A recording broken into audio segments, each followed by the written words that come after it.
Samtang nabukad naman han mga tinaglawas han 14th Infantry Avenger Battalion, Philippine Army, ang pira nga mga armas ngan higamit han New People's Army or NPA, hatay aw nga lugar ha Barangay Buak, Dako, Sugod, Southern Leyte, Kakulop nga adlaw.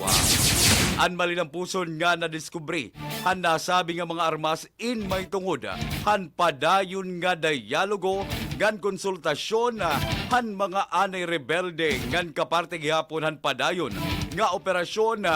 kontrahan mga nabibilin pa nga mga kaapihan Island Committee Livox nga nag-ooperate ha lugar.